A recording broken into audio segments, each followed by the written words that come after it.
Good afternoon and welcome everyone to the fifth instalment of the VBA Practitioner Education Series for 2021. My name is Andrew Cellini and I'm the State Building Surveyor. Firstly, I would like to acknowledge the traditional owners of the country on which we meet and pay my respects to their elders, both past and present. Lately, we've been discussing the statutory role of the building surveyor and the importance of defining and clarifying the role and recognising the vital impact the role has on public safety and consumer satisfaction throughout the entire construction lifecycle. Through this recognition, there is also a need for changes in practice that recalibrate the roles and responsibilities of all practitioners to improve compliance and performance outcomes for the industry. So far this year, we've delved into topics that highlight the need for improved documentation standards, explored conflicts of interest in design, and dived deeper into the role of the relevant building surveyor. All with the underlying theme to make small changes to enhance the foundation for compliance success in building projects. If you couldn't make it to those sessions, I highly encourage you to view them on the VBA website or our YouTube channel. But today we'll move beyond the design and building permit phase and into construction. I've been fortunate enough to have spoken in many forums about the site inspection process and in particular mandatory inspections and the role of the relevant building surveyor. Mandatory inspections are a non-negotiable under the legislation, and as such it's extremely important that the RBS is always kept in the loop throughout the delivery of the project, and inspections must be caused by the RBS. I'm certain Bronwyn will discuss more on this topic later in the session. We all know construction doesn't always go according to plan, and there will be times where site inspections will reveal non-compliances with the approved documentation. To remedy this, the RBS has enforcement tools available to them and is encouraged to use them. We should always remember that enforcement is not a dirty word, and we know that for the most part, non-compliances are not malicious or intended. In most circumstances, they can occur due to the timing of the inspection or because variations had to occur to accommodate material availability or site conditions. However, when they are identified, the RBS is obligated to issue the appropriate enforcement. This may be in the form of directions to fix, building orders, or in more serious cases, ordering the work to stop completely. In most cases, the work required to bring compliance back on track is completed, and following a re-inspection, the RBS can confidently cancel the enforcement. Unfortunately, where cases of enforcement are not complied with in the prescribed timeframe, the RBS will need to consider escalation. In the case of a direction to fix, the RBS may need to issue a building order to the owner, and this results in a very poor outcome for industry as it transfers the responsibility and cost of compliance to the owner due to the builder failing in the obligation to carry out compliance works. The Victorian Building Authority also has a role to play in enforcement. Private building surveyors must refer enforcement to the VBA when they have not been complied with, and the VBA has power to prosecute on enforcement matters. Enforcement is an important regulatory tool, and it helps document the construction process and milestones by capturing the need for additional work to make the building comply. A common result of enforcement, in addition to building work, is amended documents that demonstrate compliance of any variations. This mitigates the liability of the RBS and the builder, and it clearly evidences compliance and as-built conditions for the life of the building. In many cases, enforcement can facilitate constructive conversations between practitioners to secure improved outcomes on site and for current and future owners or occupants of the building. At the VBA, we've been reforming how we approach referred enforcement. We've introduced a fast-track process that significantly reduces the time between receipt of referred enforcement to an assessment for prosecution or discipline. We think this is an important improvement as it ensures that the enforcement are held to account and non-compliances on site are resolved in a timely manner. This demonstrates our support to RBSs who play an important co-regulatory role in the statutory approvals process. The VBA takes non-compliance seriously, and we will continue to promote the enforcement process. At times, practitioners won't always get referred enforcement right, and we may receive a referral that is incorrect and that may not stand up through the legal process. In those circumstances, an enforcement will need to be reissued, causing further delays and potentially leaving safety and compliance issues exposed on the site for longer. That is why sessions like this help bridge any knowledge gaps that may lead to incorrect enforcement referrals and help us better understand what the core issues may be.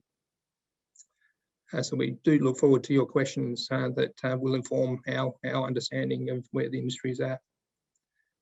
Finally, we have also introduced new processes for referred building orders in situations where property owners have not complied within the prescribed timeframe. Following industry feedback, we recently published new enforcement templates and resources which can be found on our website. However, today's session will provide greater detail on the legislation that governs site inspections and enforcement, and I hope you take some learnings that will help all navigate this important stage of construction to produce better outcomes for our consumers. It's fantastic to see how popular these sessions have been, with another record of 2,155 registrations for this session. And this indicates to me that we have a broad spectrum of industry attending.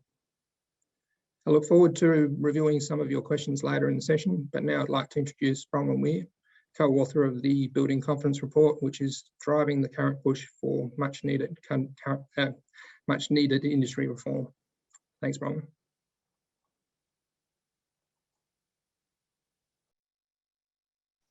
Thank you, Andrew. And hello to everybody. Yes, we have got a big group here today, over 2,000, which suggests that, or doesn't suggest, but it confirms that we have not just building surveyors that are attending today, but presumably builders, engineers potentially, and other designers that might be listening in. So hopefully we can capture some learnings for everybody and confirmation of how the site inspection enforcement process works in Victoria. Just as an overview, we'll be talking today about the process for inspections at mandatory notification stages, who can inspect, the good faith test that operates in relation to certificates of compliance, directions to fix. And throughout the session today, there'll be two parts where we'll be putting up some polling questions and asking you to answer multiple choice type questions, just to get a gauge on what you're all thinking and keep you interested and engaged in the session. Before I start, I just want to point out a bit of terminology.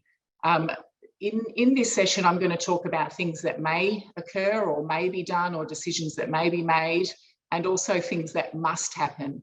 Now, we all know what must means. It means it's compulsory. It means you don't have a discretion. It means this is how it should work. So if you're watching this session today and you see something where I'm talking about a process or a point in a process that must happen, and this is not happening in your practice as a builder, or an engineer, or a building surveyor, then please go away after today's session and reset your processes. There are mandatory requirements around how inspections work and the direction to fix process in the Victorian legislation. And it's really important that everybody is following those mandatory requirements. There is no discretion when the legislation says must. So let's start on that note. The mandatory process for mandatory inspections. So on this slide, everything I tell you has the word must in it, and that's because that's what it says in the legislation. So the process is as follows. The prescribed mandatory inspections, so these are the inspections where the builder must call the building surveyor for an inspection.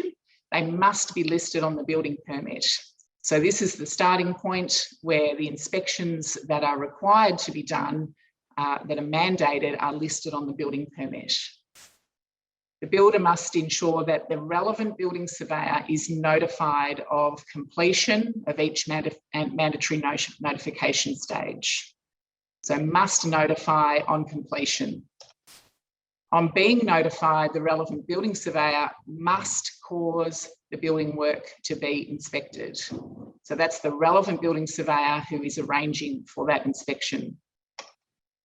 Mandatory inspections must be done by registered building surveyors or building inspectors who are authorised to inspect, or by prescribed persons, and I'm going to talk about who they are in a moment.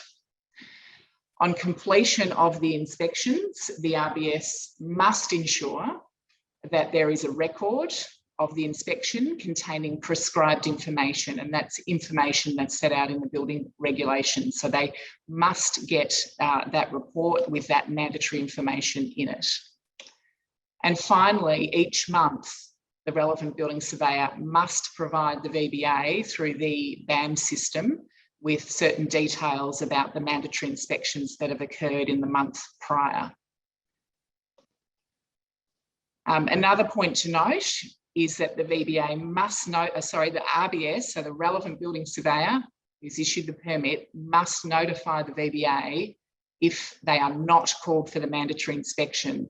So if they're called, for example, for a frame inspection and they have no record that there's been a steel inspection or a footings inspection, they must notify the VBA that the mandatory inspection has not been called for by the builder. Okay, so lots of musts in there, and hopefully you're all nodding your head and saying, yeah, this is how we do it. If you're not, then please go away and think about changing your processes quick smart, because these are all mandatory parts of the process. So who can conduct the inspections at these mandatory notification stages of building work? So as I mentioned, the relevant building surveyor must cause the inspection to be done, and they can be done by a registered building surveyor or a registered inspector that is authorised. And the reason it says is authorised is because there are different levels or classes of registration that apply, and they're limited and unlimited. And essentially what that means is if building surveyor or an inspector holds an unlimited class, they can inspect any type of building.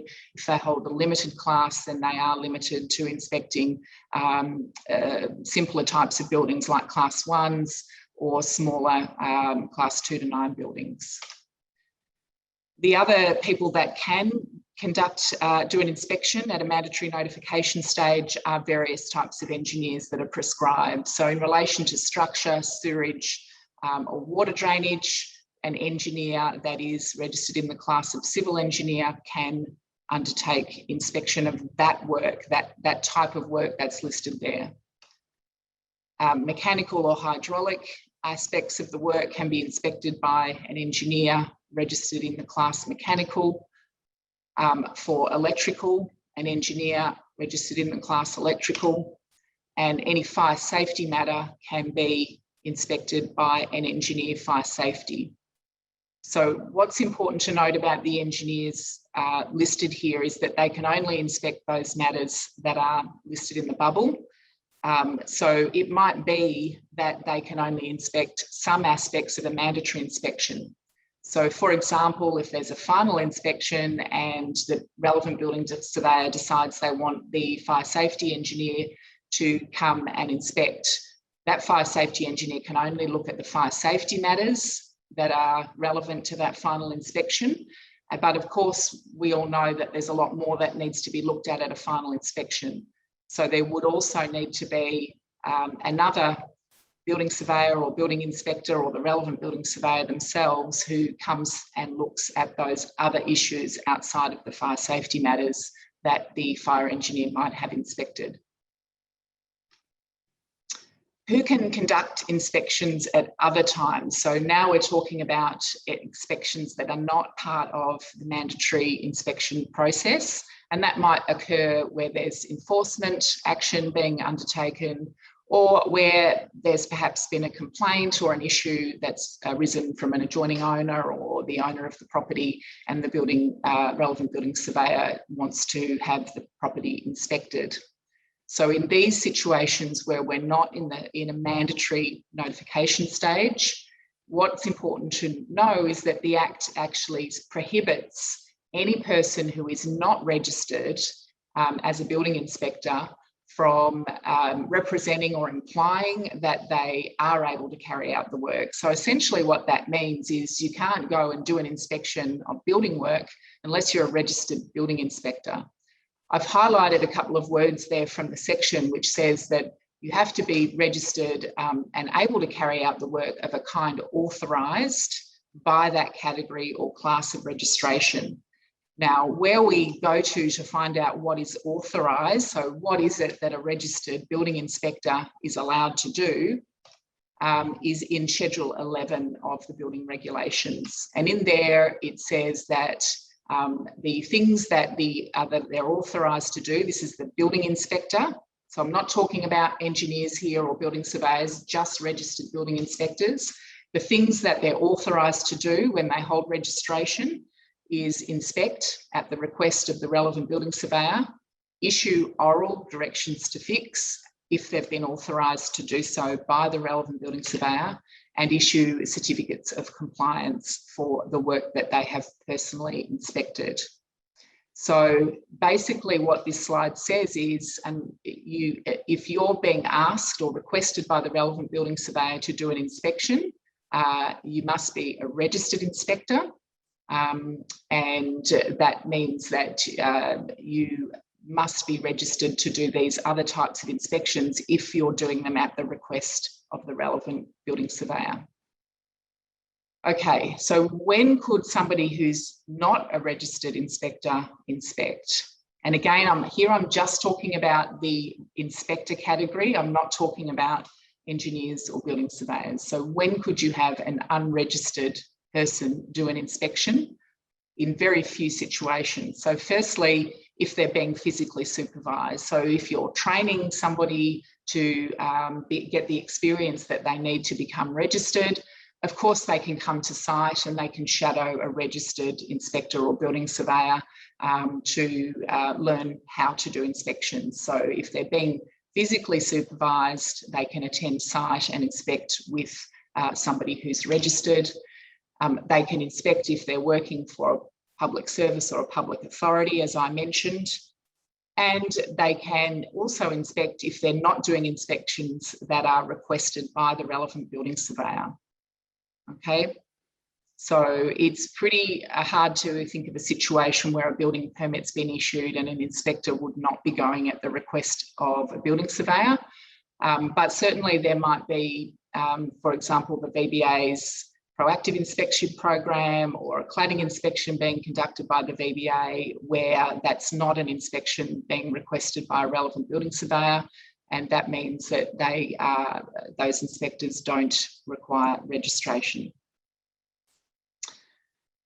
Key points for all the engineers that are listening today to this session and to understand your role in conducting inspections. And here we're talking about where you're doing it as part of the mandatory inspection process. So recognising that sometimes engineers will be coming on site and doing additional inspections or other inspections for the builder perhaps or the developer, and those are not statutory inspections. They might be inspections that you're doing as part of your contractual arrangement.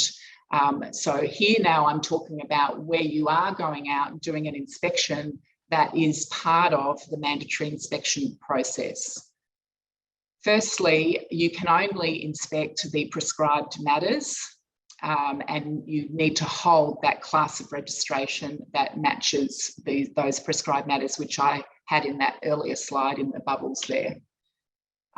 Unregistered engineers cannot inspect as part of mandatory inspections. Okay, so if there are graduates or trainees within an engineering business, they can't be sent out to do mandatory inspections. It has to be a registered engineer that is doing the physical inspection at the mandatory inspection stages. The registered engineer must attend in person, and I'll come to where that is in the legislation, but these mandatory inspections must be conducted in person. And only the relevant building surveyor can cause inspections, which means that if an engineer is inspecting, they are inspecting on behalf of the relevant building surveyor, regardless of whether they have a contract with the builder or the developer. If they're doing a mandatory inspection and if the relevant building surveyor is content for them to do that inspection, then that inspection is being carried out on behalf of the relevant building surveyor, because under the legislation, it's the relevant building surveyor that must cause all of these mandatory inspections. That also means that the builder or developer can't simply get in touch with the engineer and have them come out at their request without letting the building surveyor know, or making sure that the building surveyor is aware of that request for inspection.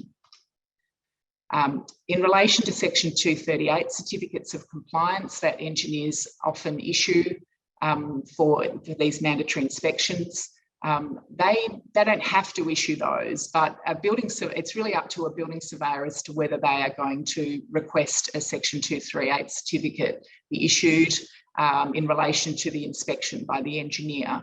And a building surveyor can say that they will only accept one of those certificates. But if an engineer says, well, we don't want to issue one, well, the building surveyor can say, well, I don't want you to do the inspection then. I only want an engineer that is willing to. So as I say in that dot point there, whilst it's mandatory, it's also at the building surveyor's discretion to insist on having a certificate in order for them to accept the certification of that stage of building work, or that engineering component, I should say, in the stage of building work. Okay, now let's talk about, I've talked about in-person being required. So let's talk about when could you use videos or photos or other things rather than an in-person inspection. So Section 34 of the Act says that inspections at mandatory notification stages must be conducted in person. It's as plain and simple as that. That is what the legislation requires. That is what government requires. That was introduced not that long ago, 3 or 4 years ago, because the government decided to make it clear that these must be in-person inspections. So this includes any re-inspection. So if there's a mandatory inspection attended and the works are not compliant and the inspector or building surveyor requires work to deal with any non-compliance, and they need to then go back and do a personal re-inspection, okay, because the Act says that those inspections need to be in person, and that would include any follow-up to deal with any non-compliance that was identified at the first inspection. What about other inspections? Okay, so if it's not a mandatory inspection, so if the building surveyor is requiring an inspection, perhaps because there's been a complaint, or because there's a building notice that's been issued and there's follow-up on a building notice, then those inspections are not required to be in person, but often it will make sense to do them in person. So this requirement to conduct inspections in person only applies to the mandatory notification stage inspections, okay? And as I've mentioned previously, if you're requested to do any inspection by the building surveyor, the inspector must be registered, and so must the building surveyor or the engineer, whoever's doing that inspection. The details of inspections as well need to be recorded in building notices or orders. So you certainly can do inspections that are not in person, but that would, so inspections via a photograph or videos and those sort of things, but you'd still need to record that information in any building notice or order in terms of the inspections that were led to the issuing of that notice and order.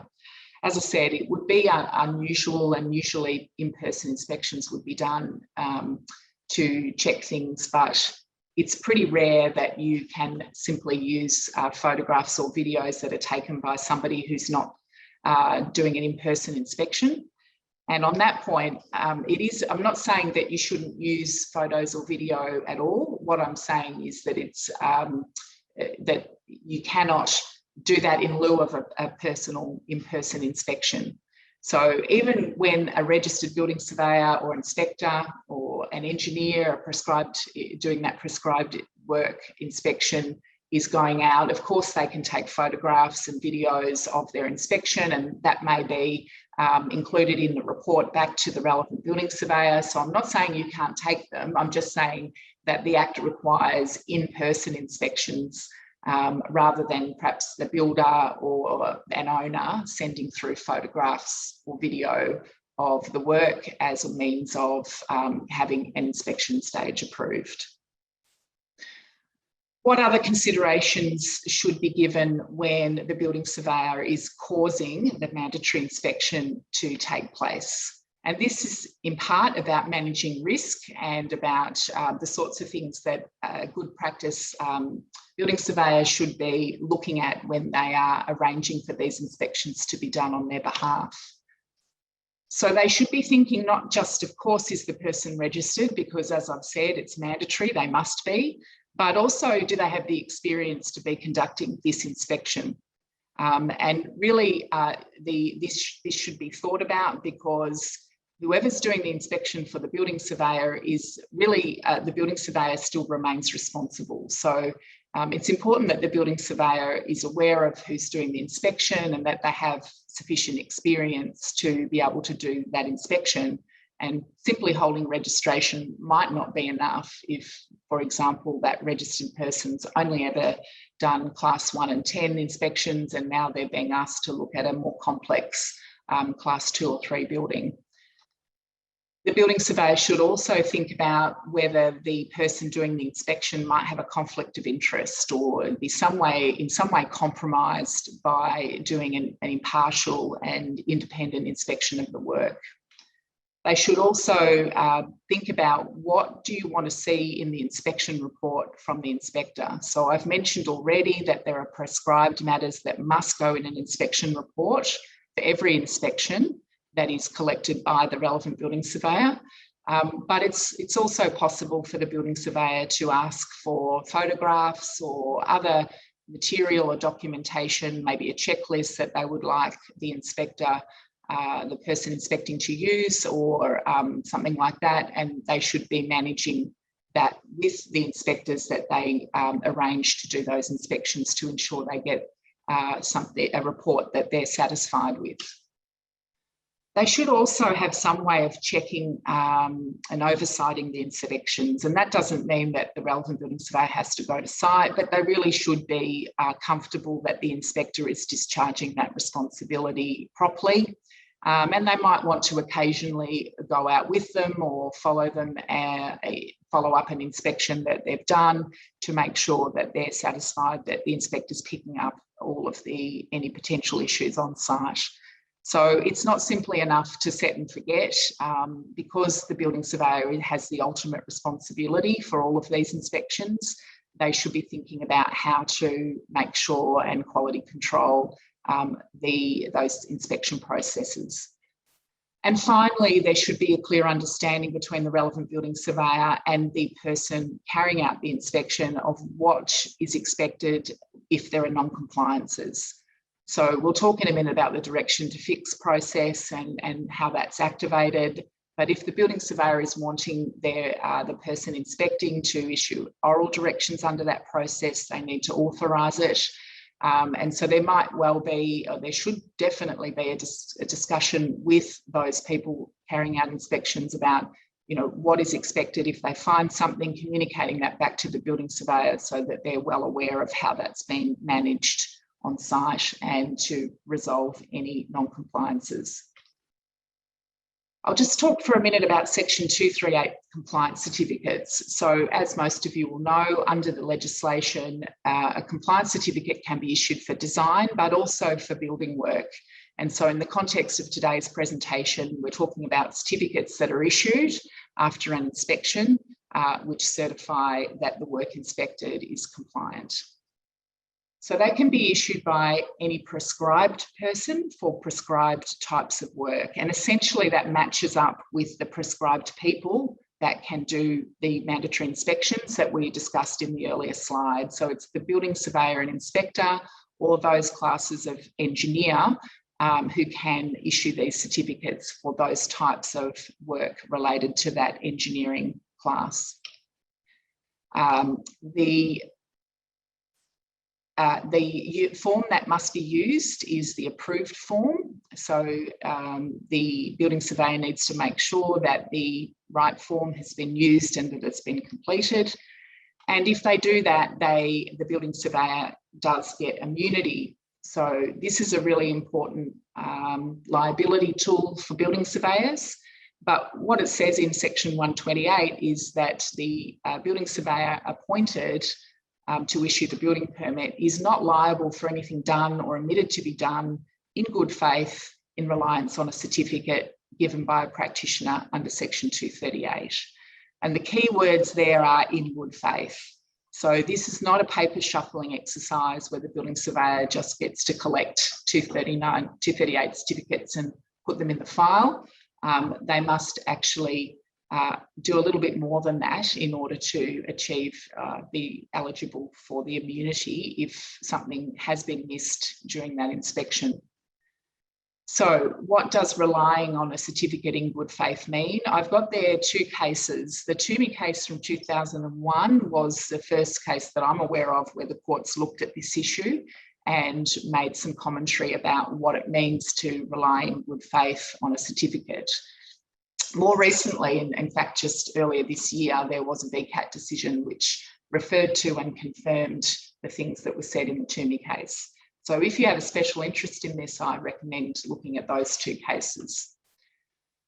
Essentially, in summary, what the courts have said about this is that the building surveyor will be able to have immunity if they understand the experience of the inspector and know that this inspector is capable of doing the inspections which they've asked them to do. The immunity does not apply to the corporate building surveyor, which is interesting, and both cases have confirmed that. It only applies to the individual person, natural person building surveyor who's issued the permit.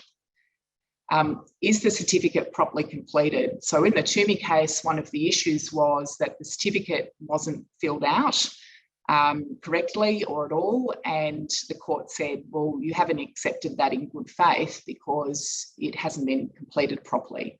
So the courts do expect you to look at those approved forms if you're the building surveyor, make sure that they're completed correctly, they refer to the right standards or parts of the NCC that are relevant to the inspection, or perhaps even to the building permit documentation that's relevant to the inspection, and make sure that that makes sense and matches the inspection that you believe has been done.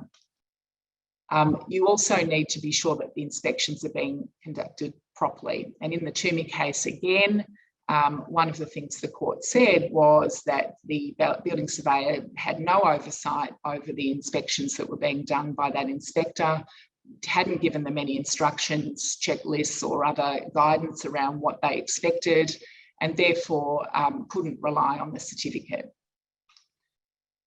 Blind disinterest is not good faith. So as I said, this isn't a paper collection exercise. It actually requires you to have a look at what you're being given as the building surveyor and exercise some level of scrutiny over that document and that it makes sense.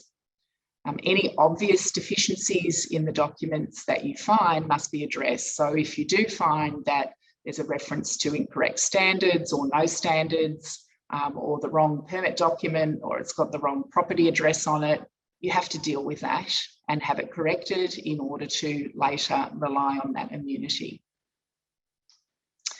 Okay, the first polling question, just to make sure you're all still listening. So what we're going to do here, I have the question and the answers, or potential answers up there, and when we activate the poll, you'll be asked to select one of the 4 answers. This is completely anonymous. We have no idea who's responding to this as individuals, so please don't feel you're being watched or that there's going to be any ramifications if you don't select the right answer. So the question is, or the scenario is, and this is in the shoes of the building surveyor, but all of you should answer this and pretend you're a building surveyor for a couple of minutes. You issue 10 permits a year for new Class 1 homes for a builder called Fast and Furious. The arrangement is that Fast and Furious call for their contracted registered structural engineer to inspect the footings and steel and provide a Section 238 certificate of compliance for building work for each inspection at the end of the job. Which of the following statements is not correct? So we're looking for the one that's not correct here. There are 3 that are correct. Okay, the polling has opened. Please select your answer. And I'm going to run it up to, well, a couple more minutes.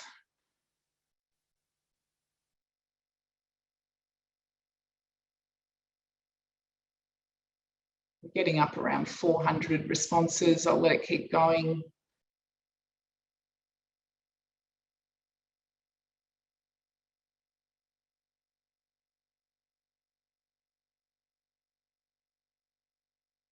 Okay, I'm going to count you down. You've got 10 seconds.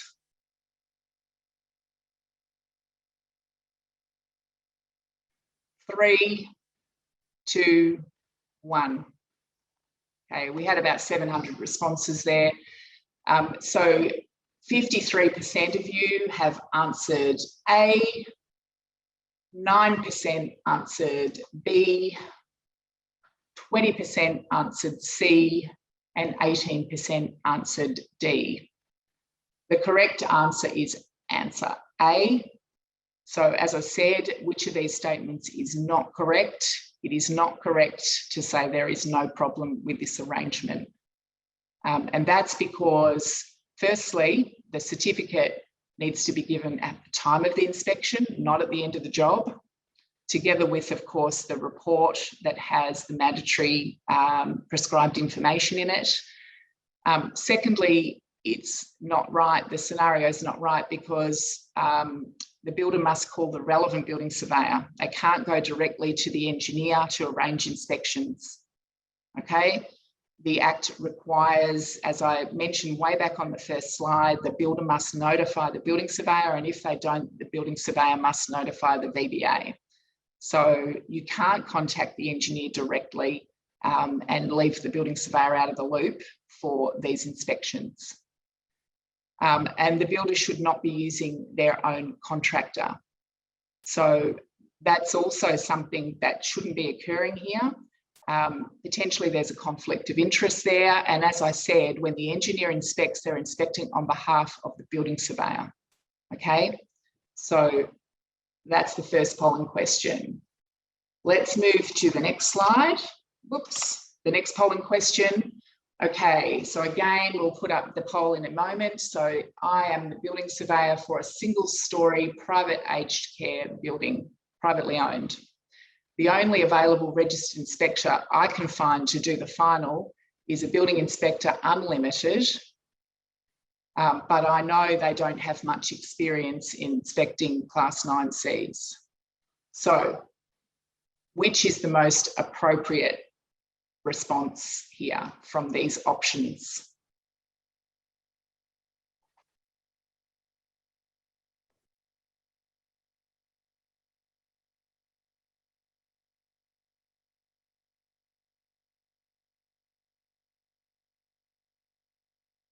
What is the most appropriate response?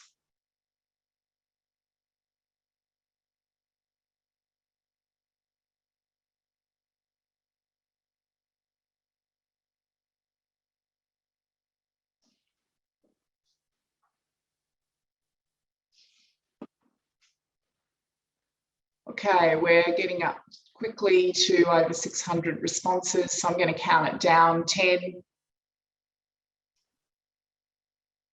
5 seconds to go.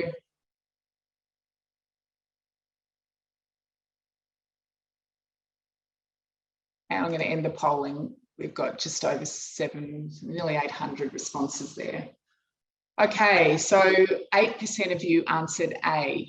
Use him, he's allowed to inspect, he's unlimited, so go ahead and use him. 11% of you answered B, arrange for a structural engineer to do the inspection. 16% of you said use the unlimited inspector, but ensure that they call the building surveyor and the building surveyor will participate virtually, so via FaceTime or Skype or some other arrangement. They'll walk around the site with the unlimited inspector. And D, which was the most popular response, 65% of you said none of the above. The answer is actually C. I can see why a number of you have answered D, because C is not ideal, but we do say in the question that the only person that's available to inspect is the registered inspector.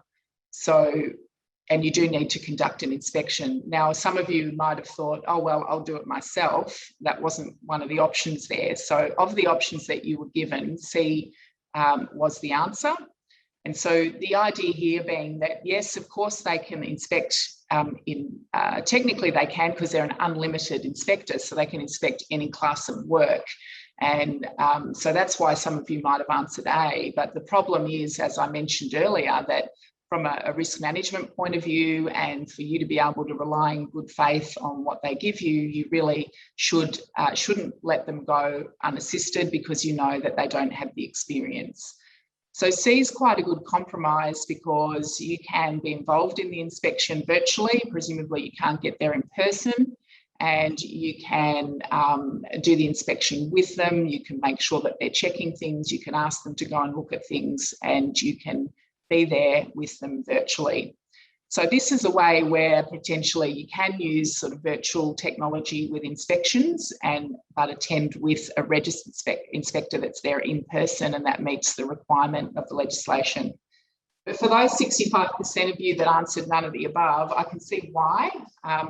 Because, you know, ideally you would have somebody that's registered in the right category, and that can do the personal inspection, has the experience. For those that answered B, the reason why you wouldn't use a structural engineer is because this is a final inspection, and there may be some structural elements for them to look at, or water or sewerage or something like that, but they're not going to be able to look at all of the elements that you would need to check in a final inspection for this building. All right, let's move on. Directions to fix is the second part of this session today. Okay, so when may the relevant building surveyor give a direction to fix? So the Act says that a direction to fix can be issued after the inspection of building work. So now this is any inspection, right? This is not just mandatory inspections. After any inspection of building work, if the RBS believes on reasonable grounds that the building work fails to comply with the Act, the regs, or the building permit. Okay, so anytime there's an inspection, it can trigger this direction to fix process. The RBS may authorise the building surveyor or inspector or the engineer to give the oral direction.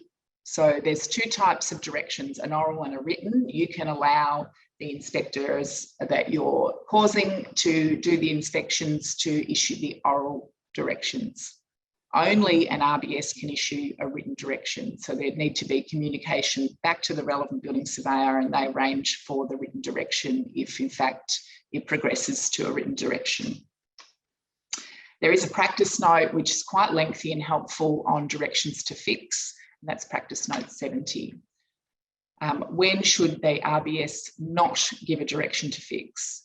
So they shouldn't give a direction to fix if it's not appropriate to give one, or there's some impossibility about compliance in the situation. So for example, the builder is suspended and cannot continue to do the work. You wouldn't issue a direction to fix to that builder. If there was a report and consent that was required to deal with the non-compliance issue that's been detected, you wouldn't issue a direction to fix. You would write and request that they obtain the report and consent and seek an amendment to the permit if necessary. If there needs to be consultation with other parties, then you wouldn't issue the directions to fix. If there's an emergency, you wouldn't issue the direction to fix. You'd go and speak to the municipal building surveyor about using emergency order powers, deal with it that way. If you decide that a building notice or order is more appropriate, then you would use that tool instead of the direction to fix. And all these are in the practice note in terms of examples. So if you want more information about those, you can look in the practice note. It can only be issued, these directions to fix, whether oral or in writing, can only be issued in relation to open building permits. So that is before the occupancy permit has been issued or the certificate of final inspection. The legislation doesn't actually say that, but this was the subject of discussion in the case that's on the screen there, LU Simon and the VBA. In that case, the VBA had issued directions to fix using its power to LU Simon after the buildings had been issued with occupancy permits, and the court said that it did not believe that the powers allowed the issuing of directions to fix after an occupancy permit. So this is to be contrasted though with the power to issue building notices or building orders, which can definitely be done after an occupancy permit. So if it's a situation where the occupancy permit's been issued and the building surveyor is asked to come back to the site because of some sort of issue with compliance, they would need to progress with resolving that issue with a notice or an order. They wouldn't be able to issue a direction to fix after the occupancy permit's been issued. What can the direction to fix ask the builder to do? It may require them to carry out the work, building work, so that the building work will wholly or substantially comply with the Act, the regs and the permit. They can also ask the relevant person to stop any further work that may prevent the building work that the direction has been issued for. So you can't cover something up, for example, until you've resolved the problem that has been identified in the direction to fix. What about where you go out on site or inspector goes out on site and there's building work that is not covered by the building permit? So let's take an example of a building permit for a class 1 or renovations to a class 1, and you go out to inspect and there's a new swimming pool being built in the backyard and it's not under your permit. So if it's not complete, so it's under construction, you would immediately require the permit to be amended to include the new work, or you could issue a second permit for that other work. Of course, you can only issue a permit for incomplete work or work that hasn't already occurred.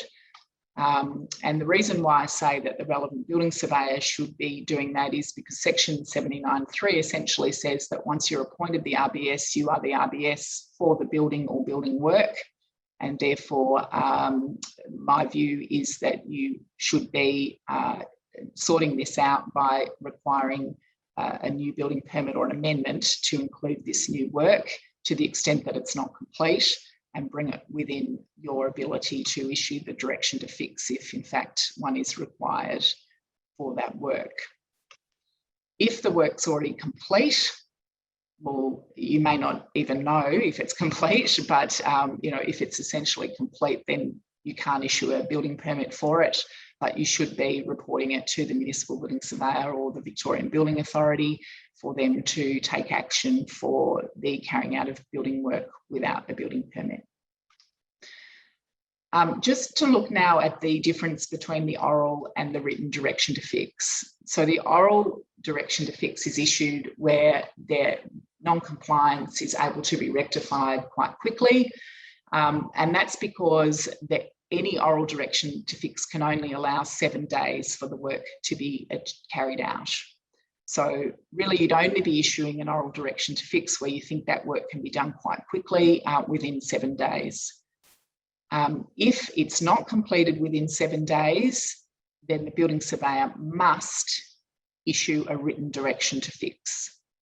Okay, so you should confirm in writing when things have been fixed. So you do the re-inspection and confirm that the matter's been resolved, and that would close out the process if in fact it's all been able to be managed under an oral direction to fix. The written direction to fix is for more complex matters or where the oral direction has not been complied with. You still have to be, it has to be appropriate or not impossible, as noted in the previous slide. So the written direction to fix must specify what work needs to happen, but also the time that you're giving. And you can give more than 7 days in a written direction to fix. You can go straight to a written direction if you think from the outset that this is not going to be able to be fixed within 7 days. Then a written direction should be issued listing the number of days that you think it should be completed in. You must issue the written direction if the oral direction has not been complied with within 7 days. There is no discretion there. And the written direction to fix is there's an approved form that the building surveyor must use to complete that form to be able to issue the written direction. Okay, so now looking at it from the perspective of the builder, here's where the builder sits in the direction to fix process. they must comply with a direction to fix within the time that they're given, and it's an offence not to. If more time is needed, they must request an extension, but they need to do that before the time is up, not afterwards. So you need to stay on top of the request when it's due and get in touch with the building surveyor if you need more time. You need to make sure that any other person engaged or employed by you as the builder complies with the direction to fix. So if the issue rests with one of your subbies, you need to make sure that they comply with the direction to fix that's been issued to you as the builder. And the Act says very clearly, again using this word must, that you must not request or receive payment for anything done for the purposes of complying with a direction to fix. So you can't charge your client to fix non-compliant work that's set out in a direction to fix, okay? So these are the 3 dot points there that have the offence notation. They're all offences. They all say must. It's not negotiable. Extensions of time. So as I mentioned, the relevant building surveyor can extend time if they consider it appropriate. And the kinds of things they'd be thinking about there is the owner's interest in achieving timely resolution, extensions have already been given, those sort of things, whether the builder seems to be, has a reasonable excuse, they're trying to comply, and also whether you agree that with the additional time that's been requested. They may ask for 30 days, you think it should be done in 14, so you have to balance all those factors. Compliance with a direction to fix must be verified in person if this is part of a mandatory notification stage. So as I said, these directions to fix can be issued at any time, but if it's come as a result of a mandatory inspection, then the follow-up must be done in person because of that section 34 that I referred to sooner. The building surveyor should really proactively follow up on these directions to fix. So if you haven't had notification from the builder, you don't really know what's happening, but the time is up on the time that you've given them in the direction to fix, you should be proactively following up to see whether that's been fixed. If it's compliant, it's good practice to let the builder know and put that in writing so that it ties a bow in the process and everybody's comfortable and assured that it's resolved and the building surveyor is happy. If it's not compliant, then the building surveyor must give the notice to the owner and the VBA within 7 days. Okay, so there's a VBA fact sheet which has got the notification process to the VBA, but this again is mandatory. The referral must be given to the VBA when the written direction to fix has not been complied with. So polling question number 3, here we go again. This one's pretty straightforward. A written direction to fix must. Now, which one of these 4 options, if we can commence the poll, please, Jake. All right, there.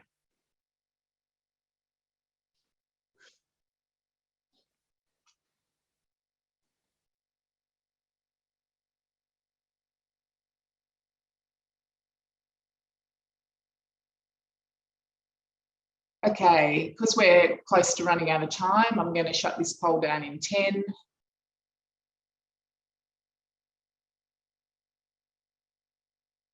3, 2, 1. We've got about 500 responses there. Overwhelmingly, D, 77% of you said D, 16% said A, 3% for B and C. The answer is all of the above. So those 3 elements there must be in a written direction to fix. They must be given to the builder. If an oral direction has been given and it hasn't been complied with, must specify the period in which the work must be rectified, and the written direction to fix must be sent to the builder with a copy sent to the owner. So the direction to fix goes to the builder and the owner, and then if the builder doesn't comply with the direction to fix, it goes to the VBA and the owner. Okay, and the final polling question. You're the RBS of a pair of 2-storey townhouses with double garages and slab on ground. The builder calls for the frame inspection. You have no record of footings or steel inspections being undertaken. The builder said the design engineer did the inspection and will give a 239 certificate. You call the design engineer and he says he didn't do the inspections. So there has been no inspections. The builder then says, I'll give you a stat deck. I've got a couple of photos that I took here. What should you do? I'll start the poll. So you accept the stat deck, you know the builder, you know they're good, won't be a problem. Do you issue a written direction to fix for this in this situation? Do you notify the VBA of the failure to call? Do you issue a building order to stop work?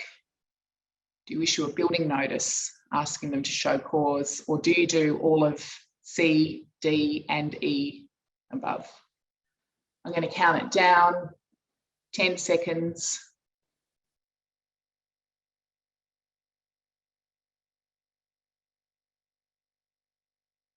3, 2, 1. Got about 700 responses there.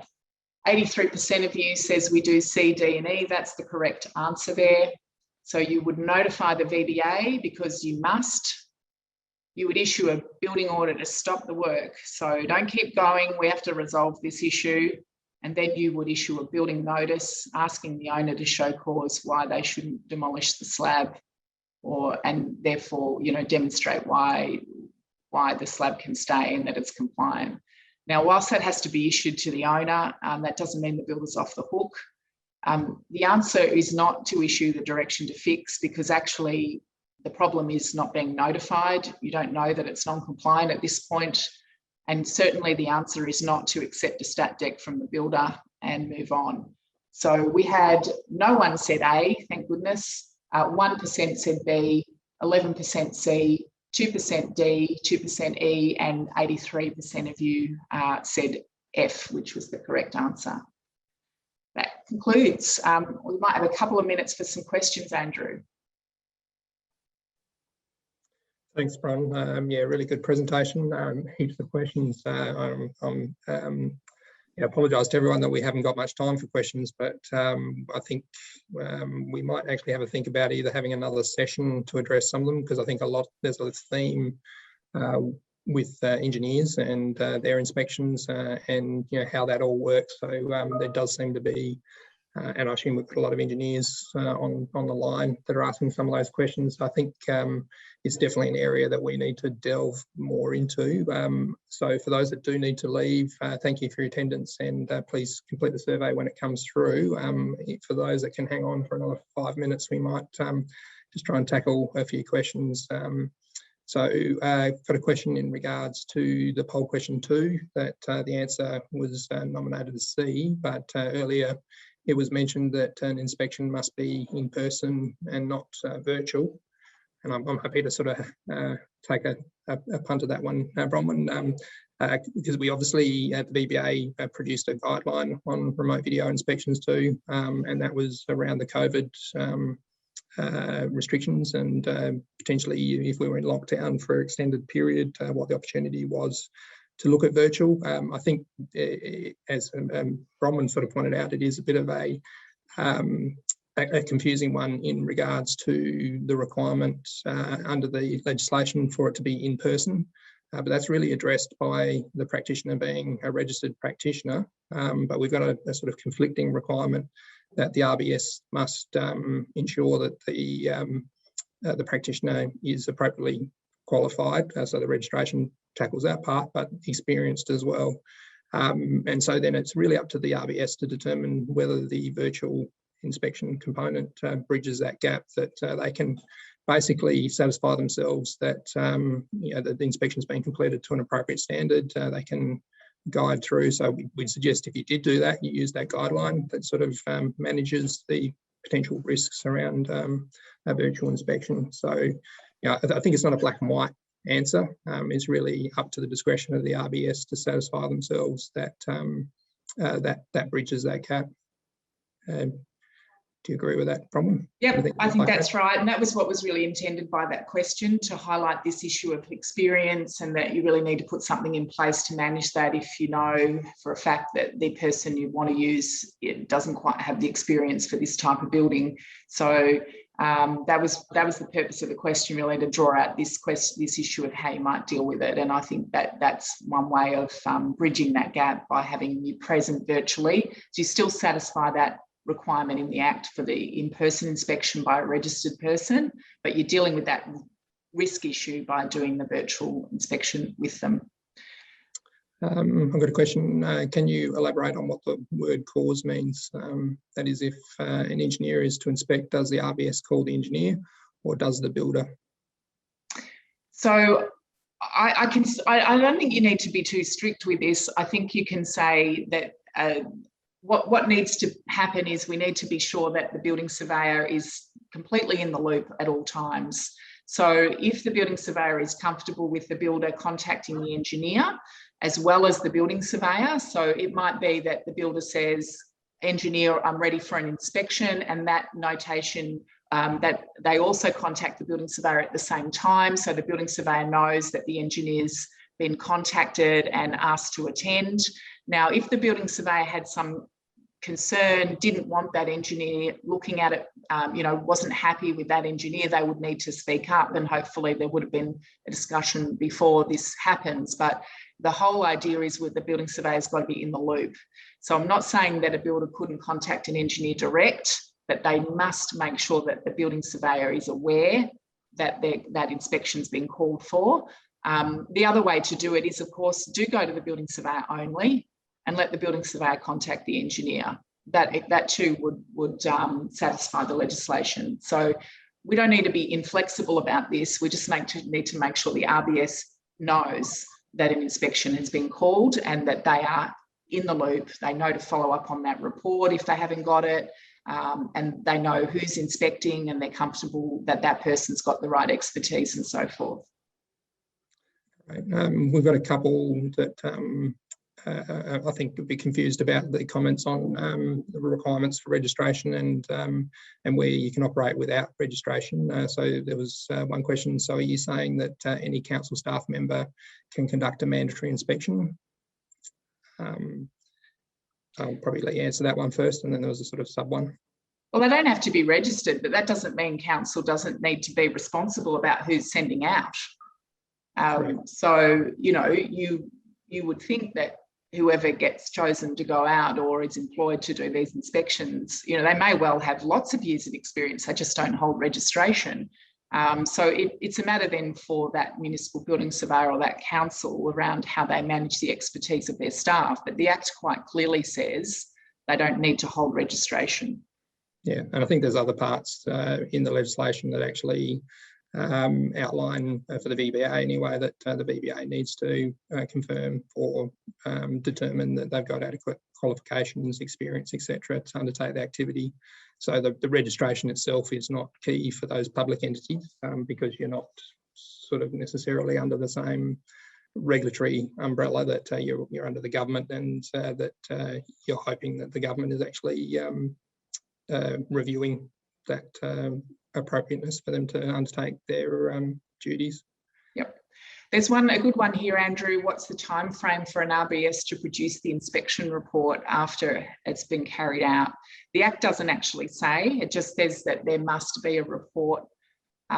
So I would say that you can put a time frame on that, but be reasonable about it. The whole idea is that the RBS should be on top of these inspections, that they have actually taken place. They've got the report, they've looked over the report, they can see that there's no issues, and everything is progressing. Because if there's a problem in the inspection report that hasn't been completed correctly, or you're not sure about whether something's compliant, it might be a vague entry, then the building surveyor really wants to sort of look into that quite quickly before the work's gone too far ahead. So whilst the Act doesn't give a time frame, I'd say to you, you probably want it within, say, 5 business days or something that's reasonable, but something, don't leave it until the end of the job to go around collecting certificates that might actually demonstrate that there was an issue that they thought you were aware of and you weren't. Right, thanks, Bron. I think we better leave it there. We've gone 7 minutes over currently. I do apologise that we weren't able to answer more questions. We had over 100 questions. So I think we'll either look at another presentation to cover off some of those, or do a Q&A that we'll email out to registrants and put on our website. So keep an eye out for that. So I'd like to thank you again, Bron, for your input. Been terrific.